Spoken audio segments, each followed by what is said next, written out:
Well, good morning. Okay, we're going to talk about smart sensors, and I think and why it's important, and I think more importantly is that it's not a thing of the future, but we're here, and we need to look at some of the challenges associated with it. What we're looking at is that these smart sensors are fundamentally changing the landscape of the traditional automation world. What you're going to see is the ability to get much better sensor reliability, but more importantly, you'll be able to really improve the reliability of your operations of your plant.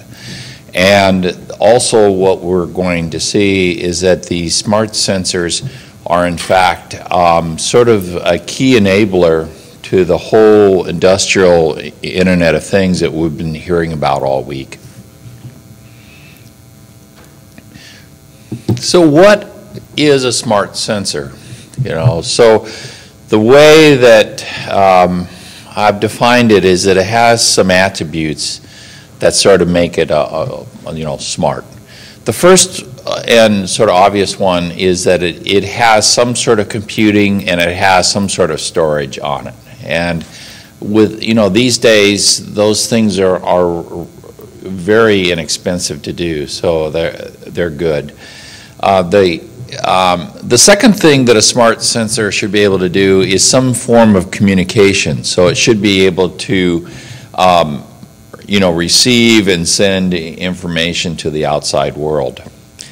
That then goes into the third thing, is that it should have some ability to interact with the outside world. So it isn't just blindly streaming things, but it has some ability to receive commands, the ability to act on commands, or even send commands to other devices.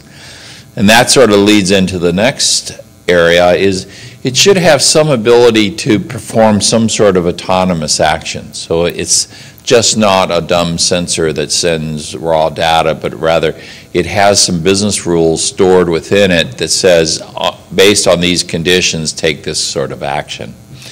And then finally, it should do some sort of analytics, whether it's descriptive or predictive or whatever. It should process that data such that you get more insight into the data. So the combination of all those attributes sort of is what constitutes a smart sensor. Examples. Let's look at the conventional sensor world, and what we see is that there's actually quite a bit out there already. So if you look at a standard temperature sensor, a thermocoupler, what you're seeing is that these devices, in addition to the primary value of being a temperature, they have a lot of secondary values or readings that tell you things like the maximum temperature it's been exposed to, the minimum temperature it's been exposed to, and even things like ground fault indicators. Is the grounding of your loop, of your device solid or not? So what you're seeing is more and more of information isn't necessarily directed to the operator, but it might be directed to your instrumentation shop, or even your performance engineer, or something like that. So what you're seeing is just more and more richness of information there. Another interesting example is your pressure transmitters. One of the really hard problems to solve is if you're measuring something that shouldn't change, like the annulus pressure of a well. If your isolations and cement and all that are in place, an annulus pressure should never change because things are working. But if your pressure transmitter is broke, then you might in fact get the same pressure reading again and again, and it was actually because it's not operating properly.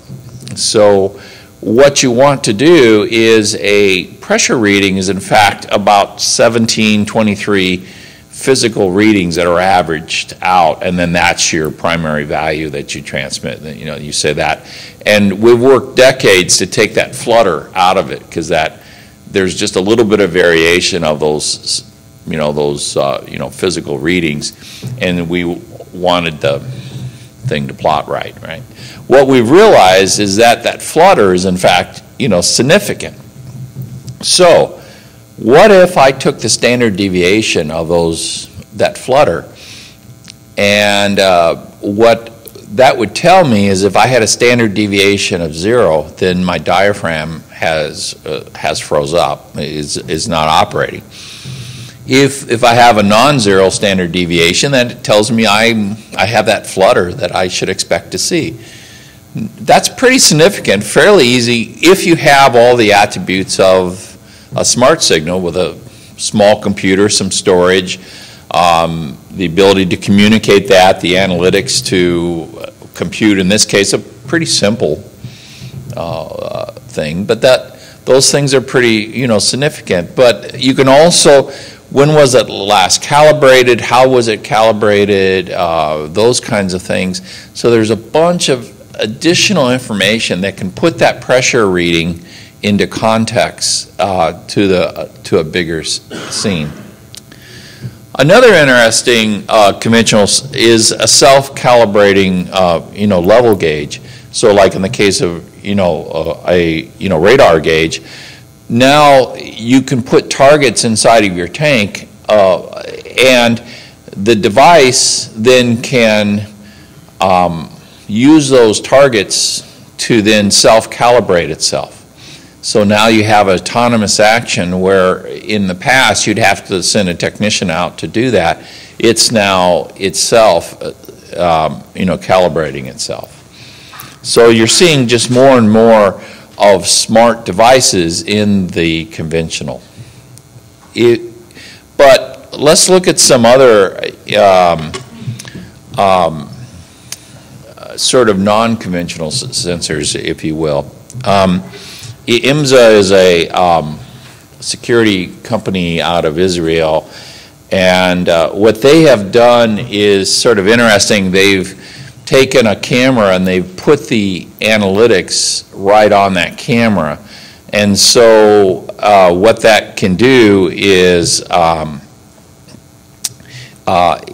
take the video, and can we play the loop on that video? And what it'll do is take the video and use the analytics that's on the camera to detect an intruder. And so what we used this device for was to protect assets for a Western U.S. Pipeline system. And so what it does is not only have the detection, and we'll look here, what that's doing is that's onboard software. There's no communication to a central server. You don't have to send any video to a central control room. All that's done on a fairly inexpensive device. And then what it does is it sends an alert to the central command center saying, hey, I have an intruder, and oh, by the way, I'll send you a JPEG of the situation. If you choose, you can log into the device and get the actual video. But what you're doing is you're able to have that situation awareness without having to stream huge amounts of data and the time delay associated with processing it on a central server, and then what you've done is now you have a lot of data that's in an actionable form. You say, this pump house, this door, there's something that's not normal. You should take and assess that alarm and then do the proper response. So that's an example of where you're putting a lot of the intelligence right on the edge of the network, and it has a lot of benefit. Another example that is interesting is the world of distributed sensing. That's where you take a piece of fiber optics and you turn it into a sensor. So we've been doing that for distributed temperature sensing, DTS, for a decade now, or at least. And that's a fairly common thing that is done downhole. What's sort of new, though, is through additional processing right there on the sensor head, on the head of the fiber, is now you can determine things like acoustic sounds. And the reason that that's important is that you can start to listen for things like gas underruns, gas lift, those, you can actually hear the production come in. And what's interesting, though, about that, and what's sort of, besides all the neat ability to diagnose the health of your reservoir, one of the consequences of that is that it acquires over a terabyte of refined data every day. So what you're seeing is just a large amount of information being processed at the head where they're sending these waveforms down the fiber, processing them, and then turning them into a temperature and an acoustic, signature. So that there's a large amount of processing done right on the head, and even that refined data is over a terabyte. Another interesting smart signal or a smart device is in the spectrum, and this would be where you do things like vibration or acoustics. And a good example of that is what Emerson has done with their Peak View. What they've done there is they have a vibration sensor that they put on a piece of equipment. Nothing too exciting, lots of folks do that. But what they have done is they've put the analytics right on the sensor head. And so what they've done is they've performed an FFT on the data, which allows you now to operate in the frequency domain. And now they have business rules that they've loaded that says, if I have a vibration that's in this frequency range, that is a good indicator of a bearing failure, for example. If I have the same vibration energy, but it's in this frequency range, that might be more indicative of something like a seal failure. So what you've done is put an incredible amount of intelligence right on the sensor head, but more importantly is it's very difficult to act upon waveforms. I came out of that area, so I personally like waveforms, but for the average normal person, that ability to interpret that and make those waveforms into a actionable form is pretty limited. It's a pretty specialized skill set. What they've done with Peak View is that they've computed a number from 0 to 3, 0 to 4, which at 0 means everything is really healthy, 4 means you're in serious trouble, and the stuff in between means that you're sort of in trouble. What that gives the operator is an actionable piece of information, very refined piece of information based on an incredible amount of data that says, when you get to 2, you better call the vibration shop out and see what's going on.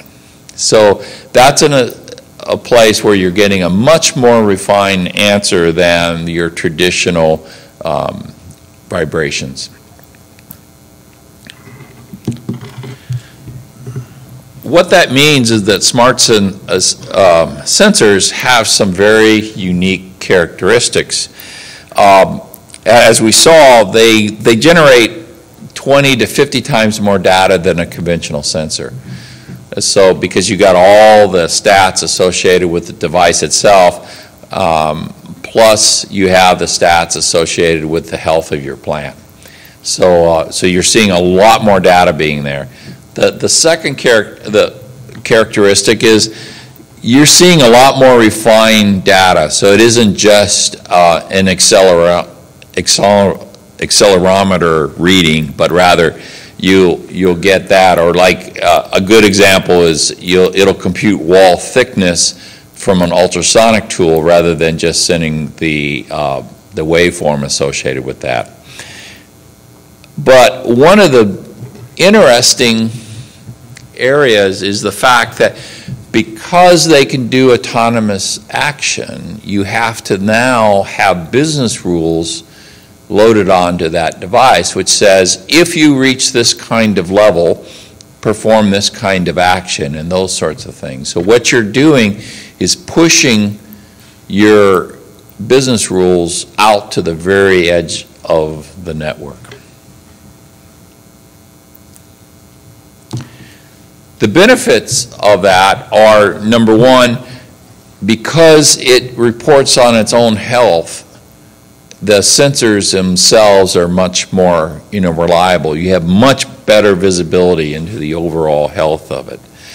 The second thing is, because you're getting much more information, and information that is associated with things like performance rather than just the day-to-day operations, you're getting a lot more information that allows you to increase the performance of your plant.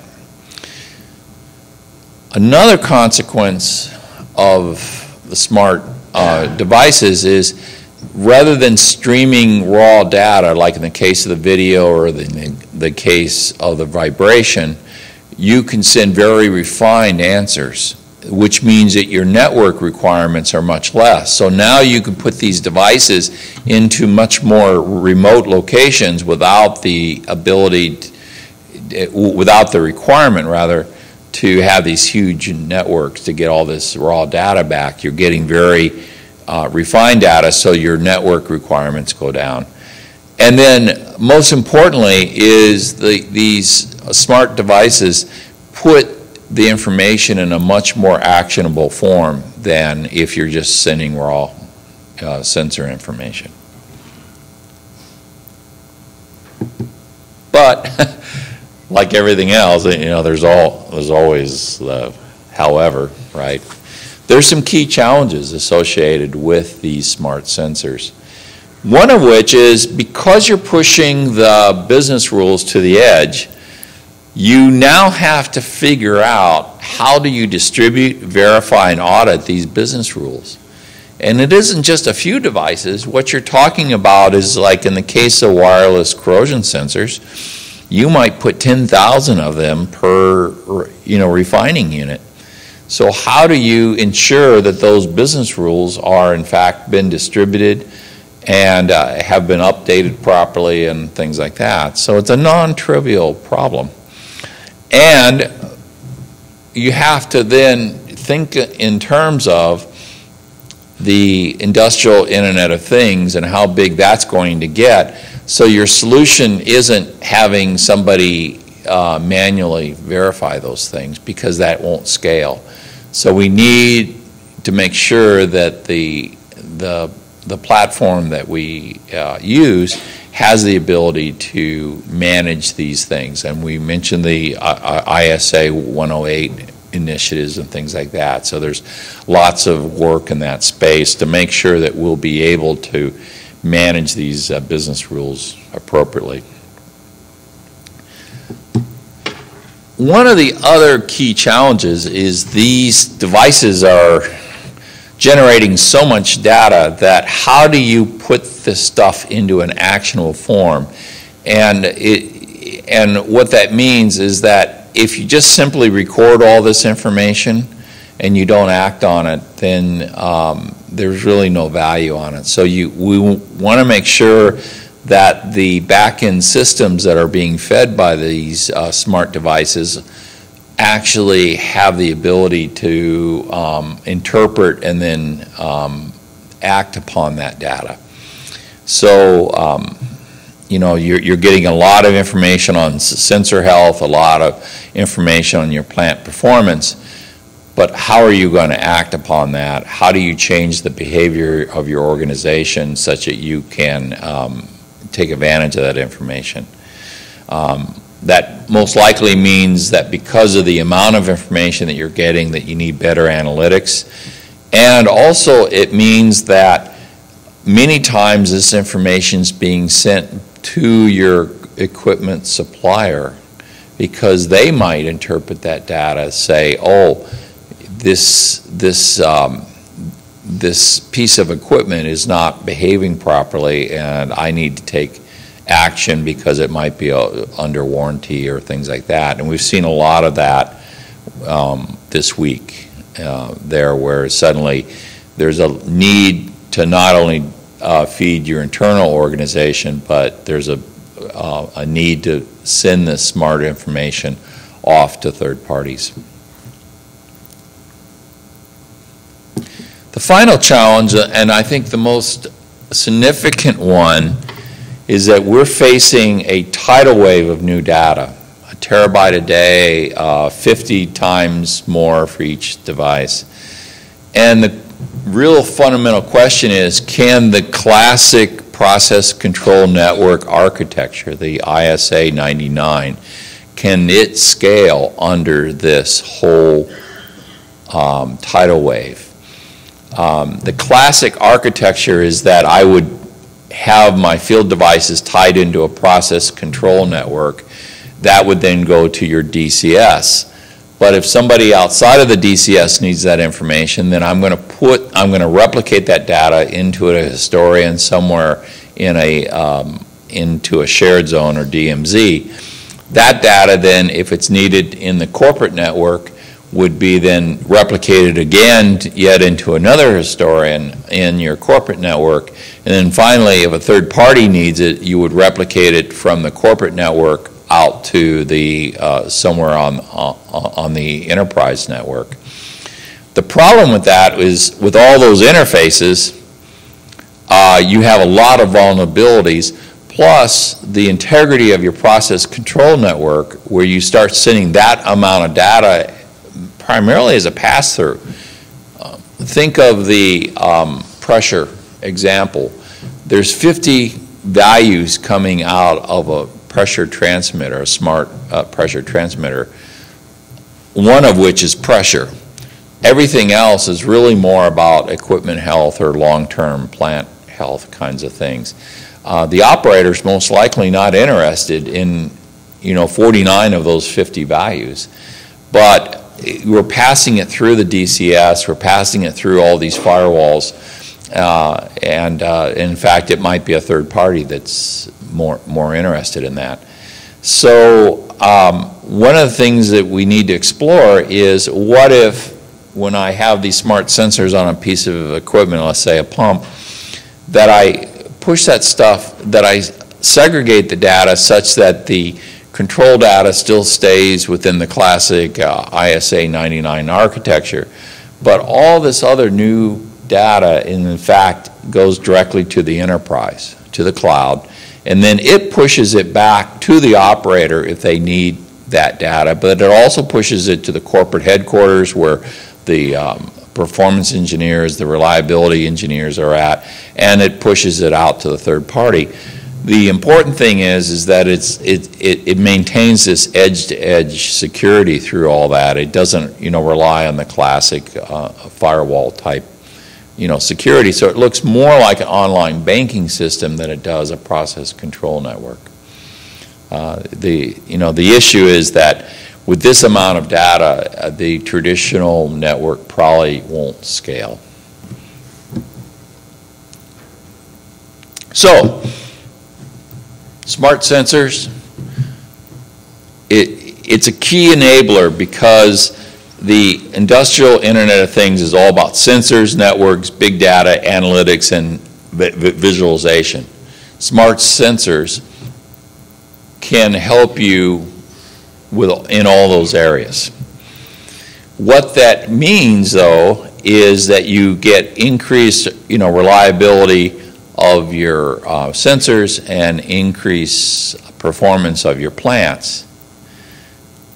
However, the challenges that we just outlined, you need to make sure the systems are designed to first acquire it properly, communicate it, and analyze it, this whole new tidal wave of data. But if you can do that, there's some huge prizes to be realized. Thank you.